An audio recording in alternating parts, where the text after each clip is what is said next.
Eh bien, aujourd'hui, on rencontre, il y a Madame Ranger et puis Madame Picard. Bonjour. On va jaser un peu de l'époque de la Deuxième Guerre mondiale, 39-45, de comment ça a commencé, comment eux autres ont vécu ça. Ça, on sort pas au tout début, donc en 1939. Vous autres, comment vous avez appris ça? Que la guerre commençait? Est-ce que ça a paru dans les journaux ou la radio, peut-être? Dans la radio, on a appris ça dans la télévision.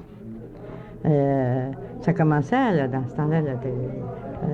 Non, c'est plutôt dans la radio, je me trompe, là, parce que la radio est venue bien plus tard. La télévision est venue plus tard.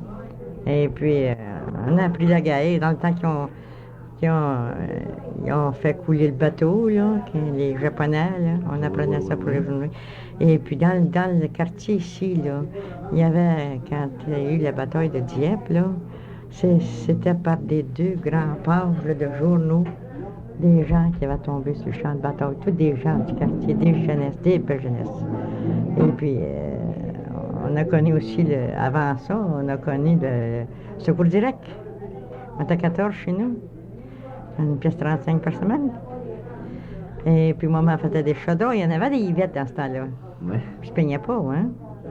Et puis, on était heureux, on était heureux. Il n'y avait rien là.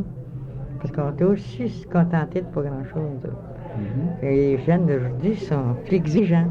Très bien, oui. Et puis, après ça, dans le temps de la guerre, j'ai parti travailler à Saint-Paul. Là, je travaillais dans les battes jaunes, dans le cordette. On n'avait pas le droit de porter des montres. Puis, parce que c'était risqué d'exploser. On avait des têtes dures, pareil comme les jeunes d'aujourd'hui. On n'était pas mieux que vous autres, hein. On prenait nos montres pareil. Quand les fouilleuses venaient, on garochait nos montres dans le coin, puis ça se passait comme ça.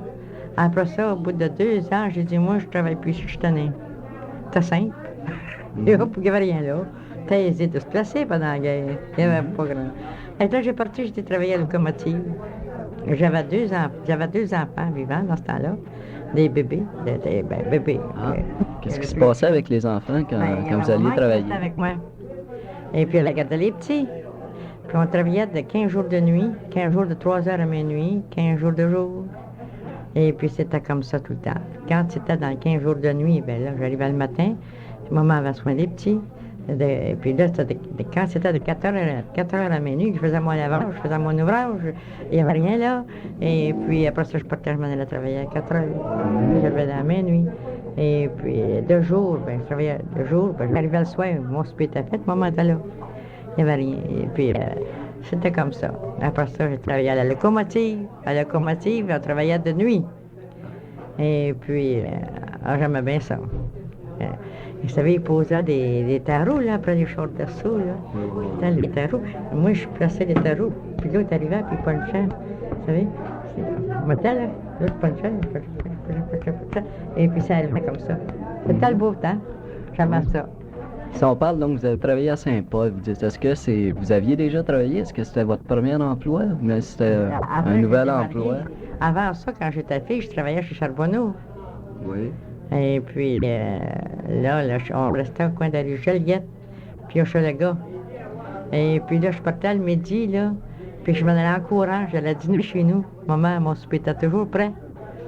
Je retournais à 1h moins quart en courant, puis j'allais travailler l'après-midi. 10 heures de temps debout. J'étais là-haut comme ça. On était jeunes. C'était la vie. Et puis, ça se passait très bien. Si on parle de salaire dans l'usine de guerre comme ça, sur les munitions, les locomotives, est-ce qu'il y a eu une différence de salaire quand ces usines-là sont ouvertes? Est-ce que c'était plus payant ou... C'était pas plus payant beaucoup. On avait 35 pièces par semaine. Et pour risquer notre vie tous les jours, ça n'était pas un cadeau. Mais quand on est jeune, on peut lever la terre avec nos mains. C'est pas grave. Fait que j'ai toujours fait ça. Puis, j'ai bien aimé ça. Et puis, on était bien traités. Et puis, après ça, moi, je me suis tannée un soir. J'ai dit aux filles, moi, je travaille plus ici, c'est simple, je travaille plus ici. Pour rien. J'étais tannée de travailler là-dedans. Je faisais toujours watcher les fouilleuses, puis on aimait bien avoir notre monde quand on finit notre monde bracelet. Et là, j'ai travaillé à la locomotive. Puis après ça, la locomotive, là, la guerre a fini. Là, j'ai retourné chez nous, j'ai continué à élever mes enfants, puis j'ai continué à rester avec maman. Puis la vie s'est continuée. Mon mari travaillait aussi, lui. Lui, mon mari, travaillait à la locomotive, lui aussi. Mais lui, il travaillait de jour, moi, je travaillais de nuit. Et puis, c'était comme ça. Puis vous, Mme Ranger, comment ça a commencé? Comment vous avez appris ça, que la guerre était déclarée? Comment, par qui, où? Bien, moi, la guerre de 1939, également, j'étais marié, puis j'avais pas d'enfants dans l'or. Mes frères avaient passé d'autres guerres déjà. Je peux vous en dire sur la guerre de 1914, mais 1939, franchement, on avait appris ça à la radio, et puis en s'en demandant dans les autobus, moi je travaillais à l'Imperial Tobacco, la rue Roselma dans le temps, on faisait des cigarettes, et puis on avait le droit d'en envoyer 300, on pouvait absolument rien, ils envoyaient ça direct, on donnait le numéro du soldat, là, et puis il s'occupait de les envoyer toutes. Et puis quand on arrivait chez nous, j'avais 3 frères qui étaient allés. La conscription s'est passée, c'est-à-dire 19 à 35 ans. Puis un de mes frères à 19 ans, c'est pas drôle de partir de la maison, il n'avait jamais parti. En ce temps-là, il restait toute la maison. Et puis je me rappelle, mon maman disait, quand elle faisait une lettre, venez vous asseoir, vous allez me l'aller, je ne suis pas capable. Elle broyait avant qu'on reçoive la lettre. C'était triste, c'était pas dit. Et puis nous, on lisait la lettre, puis on pleurait avec nous autres. Fait que, il y en a qui gagnaient de l'argent, ils disaient c'est payant la guerre, c'est payant à Saint-Caudry, mais c'est pas payant quand vous pensez que vous avez des frères, même il y en a qui c'était leur mari, des jeunes femmes, c'était leur mari, étaient obligés de se séparer. Même il y en a un, je me rappelle, je suis rendu loin là, quand il est revenu, il l'a ramené dans un panier, on a dit gardez-les, que je veux qu'il soit bon à la maison. Je ne peux pas rien faire. J'avais trouvé ça épouvantable, j'étais pas vieille. J'avais trouvé ça épouvantable, une réponse. On allait au-devant, c'est la gare Bonaventure dans le temps. On allait au-devant de ceux qui avaient quelqu'un dans l'armée. Et puis, après ça, c'était l'influenza, la fameuse peste. J'appelle ça une peste, là. Il faudrait être tout désinfecté, l'Imperial Tobacco, ils nous gargarisaient la gorge, tout, et puis le monde tombait tellement là qu'ils transportaient ça, ils les exposaient pas, ils les transportaient dans les express de grosserie, là.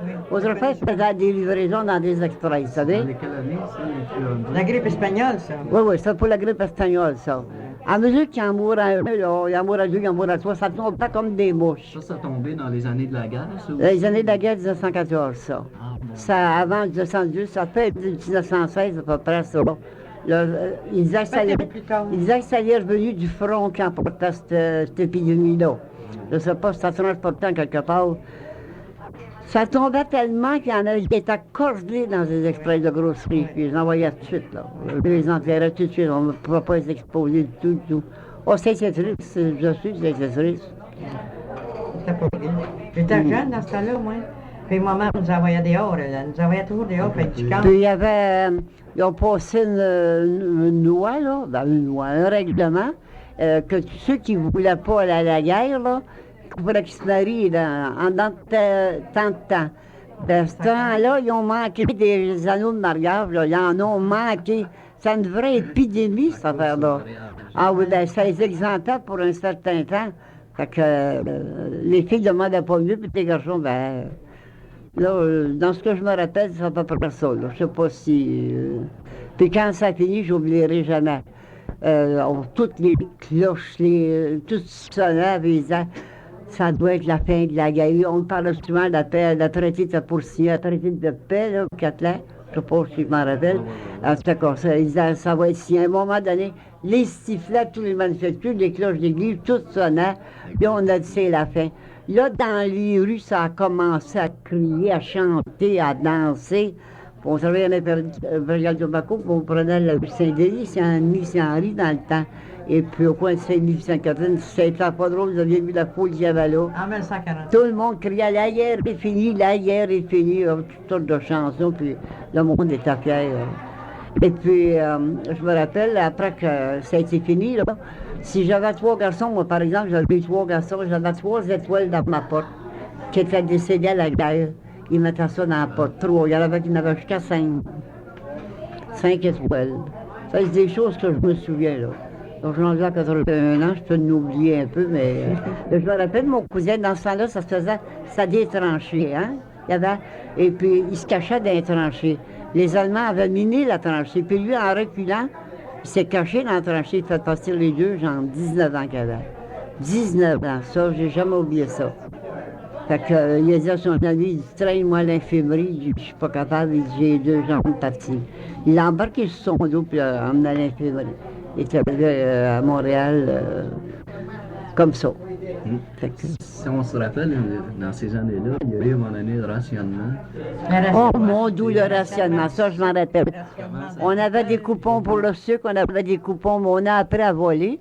Parce que franchement, on se les échangeait. Une ne prenait pas de sucre, nous autres, on avait des jeunes, on s'échangeait des coupons soit pour, c'était à la viande, le beurre, le sucre, qui était le plus rationné. On s'échangeait ça. Celui qui ne mangeait pas beaucoup de viande. Ben, je nous ai appris à tricher, ça faisait un petit bol. Ben, on s'échangeait ça. Moi, je me souviens d'une affaire. Mais j'oublierai jamais, il y en avait un qui a dit, je me suis acheté 200 livres de sucre. Il dit, ils trouveront jamais, mais ce que vous les avez mis. En dessous de sa tonne de charbon, il s'est fait une boîte. Dans ce temps-là, on avait des carrés pour le charbon. Ben, il avait caché ça en dessous de ça. Je ne l'aurais pas dit, s'il y a des... Ben, c'est passé. Des anciens, ils vont se réveiller plus tard, le charbon, il y en a plus. Mais c'était une idée, parce que chacun cachait ce qu'il pouvait. L'idée, fait qu'il nous arrivait des petites malchances à travers. On avait le sucre, ça dans des sacs de papier. Puis le sel, c'est encore pareil. Puis je m'étais trompé, j'avais pris du sel au lieu du sucre, j'avais fait un gâteau. Il a resté assez plate. Il disait, installé, je n'ai pas goûté quand j'ai vu qu'il était plate de même. Fait que, j'ai posé pas mal de choses. Il y a des filles qui ont pleuré où partir le chum. Puis le chum là-bas, il s'y plaisait pas mal. Vous autres, dans votre entourage, là, les gens que vous connaissiez, est-ce qu'il y a des gens qui sont partis? Est-ce que ça a changé pas mal? Ben, les gens du Votre quartier. entourage. Des gens du quartier, c'était effrayant. Tout le monde qui tombait. C'était des pages, c'était des grandes pages de la presse, là. On achetait la presse, hein. Des 2, 3, 4 pages de presse, là, que ça va tomber au champ de bataille. Et puis, quand il y a eu le Dieppe, là, c'est quand ils ont été à Dieppe, là.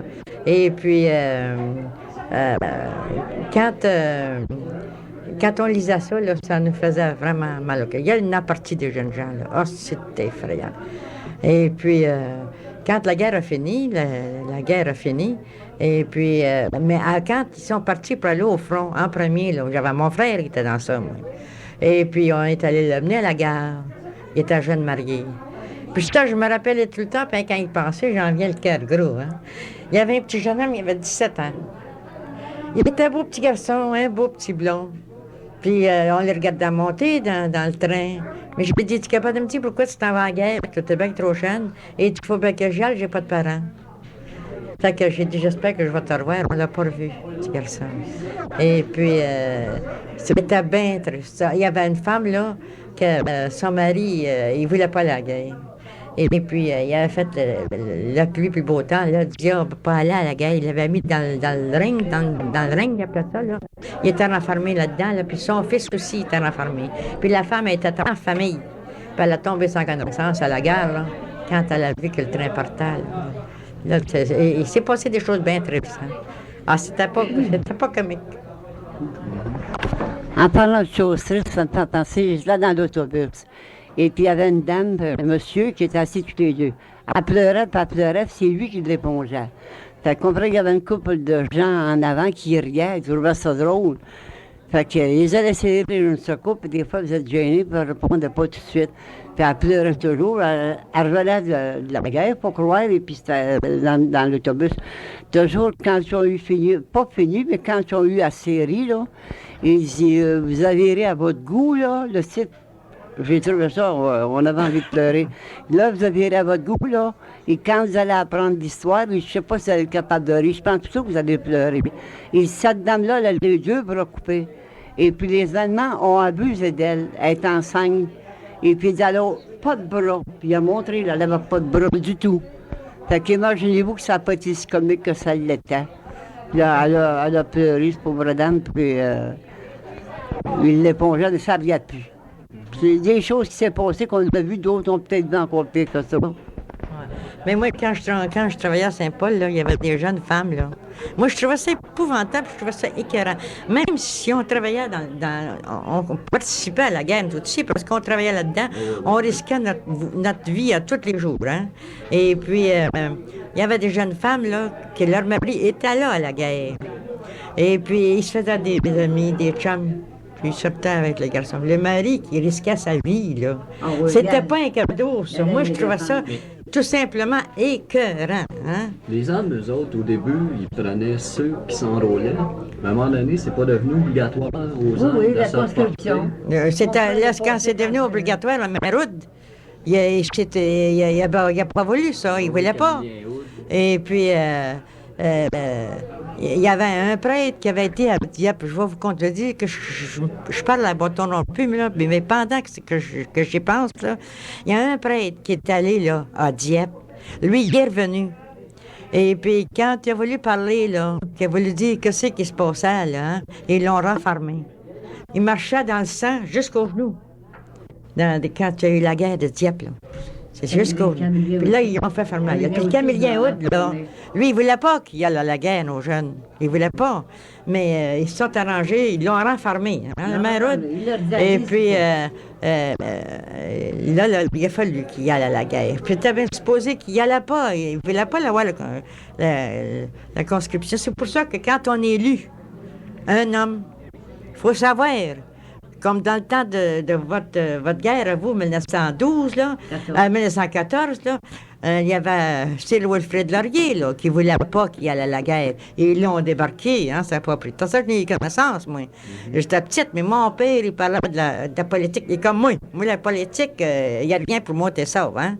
Et puis, il parlait de la politique, là, puis il disait, tu vas voir ça, si Laurier est parti, on va y aller à la guerre. Justement, Wilfrid est parti, ils l'ont fait envoyer, Wilfrid Laurier.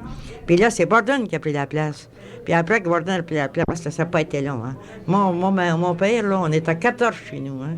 Puis mon père, là, se cachait parce qu'il était rendu qu'il prenait les ceux qui avaient des grosses familles. C'était pas drôle, hein? C'était pas comique. Mais j'avais un de mes frères qui est allé, lui. Il est allé parce qu'il voulait y aller. Moi, un de mes frères, puis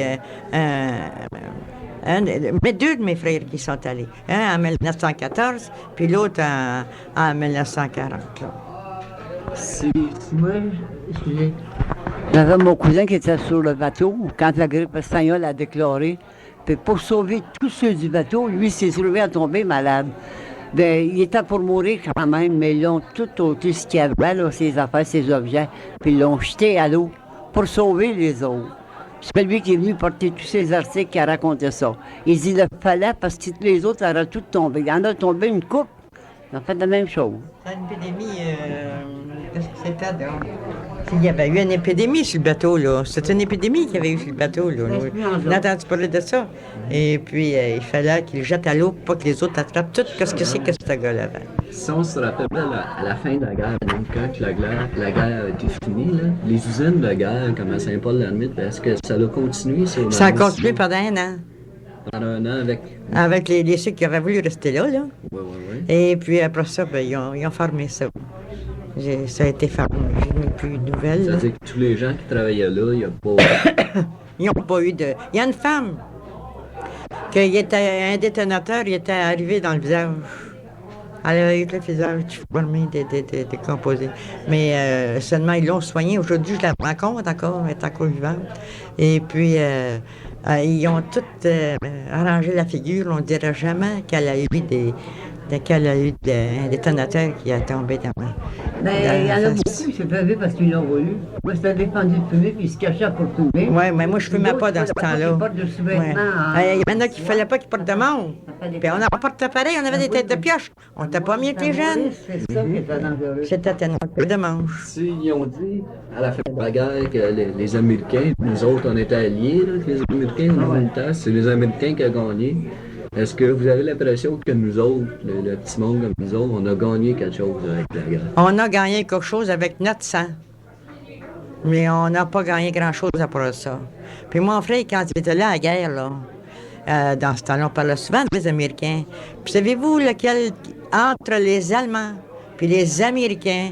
Savez-vous lequel des deux qui était le plus cochon à la guerre? Excusez l'expression, c'était l'Américain. C'est toujours à dire, hein? C'était l'Américain, avec les Allemands. Les Français ont fait du mal aussi. Les Français, ça, je ne le sais pas. Lui, c'était... il avait été jusqu'à Hollande. C'est la guerre. La guerre, c'est la guerre, mais... Justement, vous, Mme Ranger, avez-vous l'impression qu'on a gagné quelque chose? Quand ils disent que les Américains ont été gagnants, nous, qu'est-ce qu'on se trouve? Nous autres, on se trouve... Là, on a gagné, nous autres, c'est un pays libre, on n'a jamais eu ces troubles-là. La guerre, on n'y a jamais passé. Mais les Américains ont l'argent, puis nous autres, on ne l'a pas.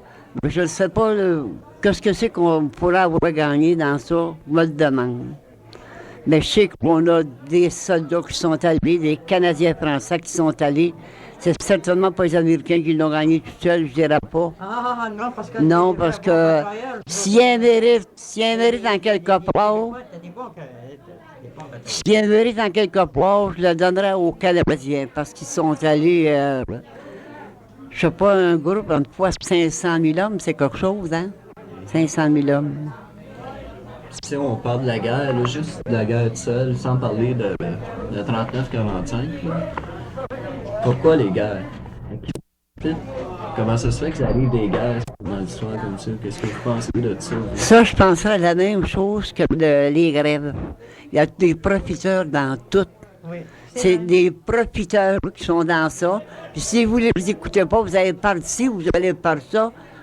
Faut que ça marche de même. Mais mon mari se disait, lui, si j'avais été dans l'âge de la guerre, le fusil qu'il m'aurait donné pour tuer l'autre, je me serais tué avec parce que je ne peux pas battre un homme qui ne m'a jamais rien fait, puis que je n'en veux pas, puis je ne le connais pas, puis qui veut vivre comme moi.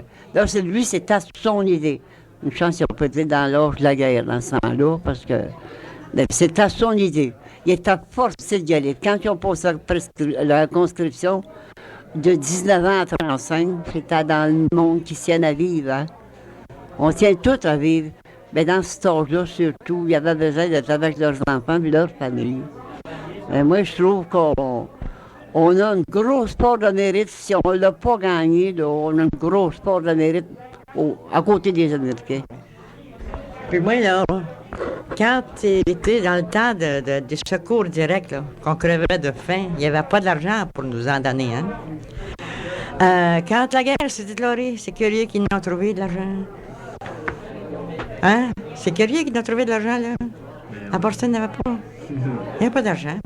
On crevait de faim. Il fallait s'échanger notre linge entre nous autres. Quand l'autre avait grandi un peu, qu'elle avait grossi, on échangeait notre linge. Nous autres, on n'avait pas grossi. C'est comme ça qu'on s'habillait en 1930. Hein? C'était terrible. C'était la misère. Seulement, on était jeunes. On était capable d'en prendre. On était capable d'en prendre. C'est les jeunes d'aujourd'hui qui ne seront pas capables de prendre ce qu'on a pris. Vraiment. Parce que c'était pas un cadeau. C'est comme ça que ça marchait.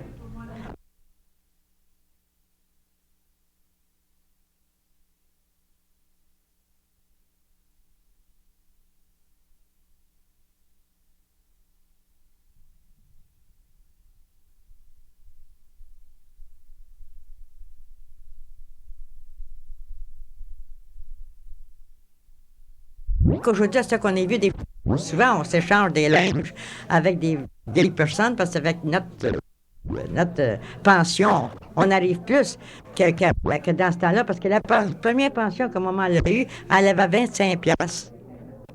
C'était pas un cadeau, là, on est rendu pas mal beaucoup.